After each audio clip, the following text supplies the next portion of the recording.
A large part of the Russian grain gathered last year was gathered, what a surprise, on the occupied territories of Ukraine. And then this stolen grain was exported through the stolen ports of Crimea and Azov Sea. Isn't it obvious to the world and to African countries that they're actually dealing with a thug? Yeah, well, the whole issue is stolen grain. You're absolutely right, and I think that certainly it has been documented in the sense of organizations that monitor the shipping data and other things with satellite data and other things have seen these ships leave occupied areas.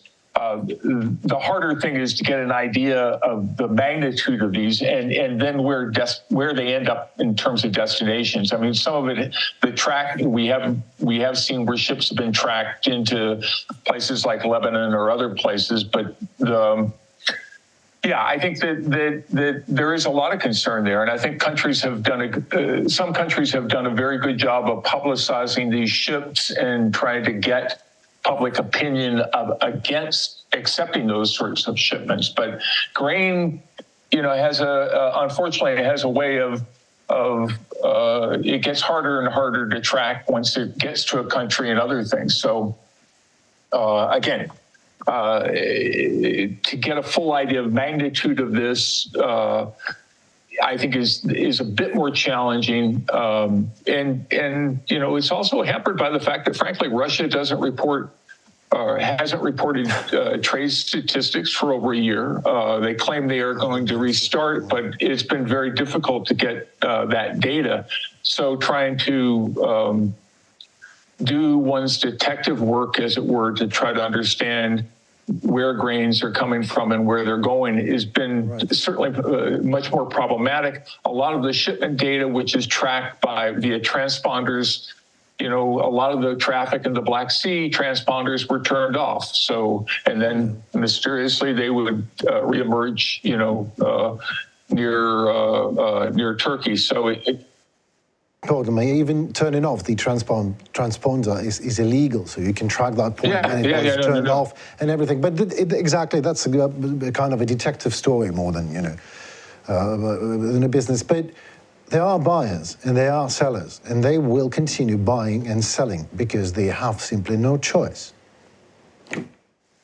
Well, you're absolutely right that unfortunately one can always find a buyer for contraband. I mean, be it stolen grain or stolen anything, and I think that the world needs to be very clear about that. But it's tough. The tough thing, of course, is that it's food we're talking about, not weapons or not other sorts of contraband. And I think that but all the same, I think the idea of this being stolen grain, I think countries should be very wary of what they're buying and where this grain is being sourced. Thank you. As a result of the destruction of the Kakhovka hydroelectric power plant by Russian troops, the loss of the agricultural products already amounts to about 2 million tons. The losses of the agricultural sector will only continue to rise over time, said Serhiy Labazyuk, a member of the Committee of the Verkhovna Rada of Ukraine on Agrarian and Land Policy. According to him, farmers will be forced to change the structure of sowing. A certain parts of the territories that were flooded will be able to return to work in a year or two, but there will be no irrigation. To use properly irrigated land will become possible only after a complete victory of Ukraine, the expulsion of the Russian occupying army from Ukrainian lands, and the restoration of the Kakhovka Dam, which is quite likely building a new modern facility, and that takes huge time and effort and money. Mr. Labazyuk also reminded about the risk of desert expansion in the Kherson region due to the fact, like I mentioned before, it is impossible to irrigate the land that is now prone to corrosion. If the destructive process begins, some areas, and these are vast territories that we're talking here about, will no longer be able to be used for agricultural production. This one will be more like also rhetorical. Obviously, the world is just not ready for a terror of that mind-boggling scale, that large atrocities, that ecocide, genocide, or let's call it foodicide attempt of Russia now, do you believe that in the future, after Ukraine wins, the international organizations are subject to change in any way? Or is our international, United States of whatever, and they will literally looking into the face of new war, will keep on expressing their deep concerns, and that's it, because this is mostly what they do? Yeah, I know. I think in particular for, as you mentioned, with the dam infrastructure, this is going to require heavy investments to try to repair, to get this land. I mean, it already has seen the developments over the last 10, 15 years, and then to have this breach and in particular the destruction to the irrigation. I think it's important, it's obviously important not just for grain, but there was a lot of vegetable production and other things in that region, which, certainly is now jeopardized. And I think that this, we don't have to stop there. I mean, look at just the demining efforts of trying to give assurances to farmers that their lands have been decontaminated from arsenal and other things. I think this is going to be is going to require very heavy investments on the part of Ukraine's allies to help bring agriculture back. And some of that obviously can come from private companies and others who will want to see that happen. But I think this just says that post hostilities, I think there's going to be heavy requirements for, to bring Ukraine back to its full potential as an agricultural powerhouse. The post hostilities. Well, if we talk about a list of countries that were damaged, harmed by disrupting almost everything on the food security market, on the food market and with the food security, what 5 countries would you name? If we say that Ukraine is first, the next 3 or 4 countries, if you can name them? Oh boy, it's difficult. I mean, you'd have to go into the Horn of Africa, I think. I mean, if you're looking for historical examples, of course, you could go back to, the mid-century wars, World War II and things like that. But more recently, certainly Africa's had a lot of areas. You think about Cambodia, even, the wars in Southeast Asia. You still have areas there that have heavy mine concentrations and things like that. And yeah, I mean, these are horrible stories, and unfortunately for many of these countries, they're neglected, right? I mean, once the war has died down or the hostilities have died down, people tend to forget, and that's where the investments really have to come at that point. And I think that hopefully we won't see that with Ukraine. Go ahead. Yeah. I was going to ask if Europe, in any way, is harmed and will be harmed more with all this situation, with all the shocks on the market. I'm sorry. Harmed and damaged in any business or economic way, in any economic way, by this food insecurity, what is going on, because Russia went out of the deal, because Russia is shelling the harbor and port infrastructure. Do you think that Europe, because I have a feeling that Europe is just, at the moment, helping Ukraine a lot. Really, it is a fact. But also, it's like, bought some kind of a ticket or show and just waiting for how the deal is going to turn. Or maybe this is just my personal feeling, my personal. Yeah, I don't know. I don't have much sense. You would have better sense, I think, being where you are. All mine is largely from reading wire clips and reading statements from leaders. And you're right. I think the at least on the political side, they've been very strong support. I think to me.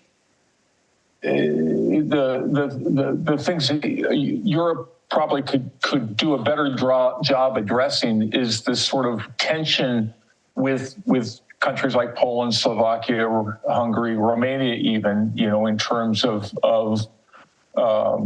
saying, okay, look, this is what's going to have to happen over the next while this war is going on, is that this is going to be a pathway for grain, and that if your farmers need compensation, then we can help with compensation, but not, let's don't use this as a point of conflict, because I think that's generally my sense is that these countries have been very, very supportive of Ukraine. And to me, it's a shame that something like, all of a sudden to have these agricultural issues with people complaining about their prices in their country being lower. That is, I think that's true, but the fact is, well, then you can help that by compensating and providing compensation rather than necessarily doing something that ultimately penalizes Ukraine, because I think the main thing is to try to get this provide venues for this grain to get out, and grain and other agricultural products to get out to the world. You mentioned miles and explosives. Ukraine is currently losing huge areas of fertile agricultural land, in particular littered with explosives. Also, almost the entire south of Ukraine will remain with no water supply after the explosion of the Kakhovka Dam. To what extent has the war against Ukraine already affected and will affect the world markets? What I mean is prices, possible famine in some countries, a constant shock on the market. Is the market, the food market, the global food market, will survive? Or it has to be restructured, and it will be restructured by what is going on in any way? Or it will remain almost the same, just maybe waiting until everything, the storm is over, and then going back? Well, I think it's more with a sharply diminished production capacity from Ukraine, which is what this war has meant, that it's more waiting for a disaster to strike. I mean, hopefully you don't have that, right? But the real concern to me is that because we're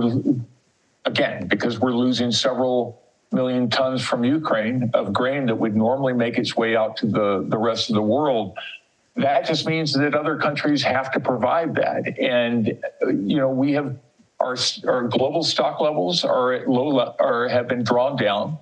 Not just from Ukraine, but also from droughts and other things over the last 2 or 3 years. So that, when you look at wheat supplies or wheat stocks held by the major exporting countries, they're pretty low relative to world historical levels, probably the lowest since 2007-8, a time when we had very high wheat prices. And I think because of that, because we don't have large grain stores, means that if there are droughts elsewhere, that means the world has to find supplies, and otherwise we'll see high prices. And so, again, I liken it, again, please don't misunderstand. This is a terrible tragedy, particularly for the Ukraine people. But its effect on production is much like a drought, right? I mean, if you're thinking a very large drought, a 30% loss in production, that would be seen as a catastrophic drought in many countries of the size of Ukraine. And so to think that you have a country that's having that sort of production effect, and if you were to have problems elsewhere, you could see prices rise very, very quickly. And I think that's why we've seen so much volatility in the global markets for both wheat and maize, is that the world looks and says, well, it looks like they're having problems in Canada for their wheat crop or whatever. And you see some increases in price volatility. Again, right now, ample supplies in the world, so prices have been at fairly low levels relative to the spikes that we saw in the spring of 2022 following the invasion. But prices are still high relative to where they were 5 years ago. And again, because stocks are low and other things, and the fact you have a diminished production capacity in one of the major bread baskets of the world, that's the risk, I think, that one looks at. So I don't think the world is complacent or waiting. I think it's we've been very fortunate over the last year to have essentially very good crops globally, and so despite the fact that Ukraine wasn't able to get a lot of its grain to the market, there was a lot of grain elsewhere. All it would take is a major a drought and another major breadbasket to have serious problems. And so hopefully we don't have those, but more importantly, hopefully we can return Ukraine to back to its pre-war levels at some point, sooner rather than later. Yeah. You just took in my words what I wanted to say, dear sir. Thank you very much.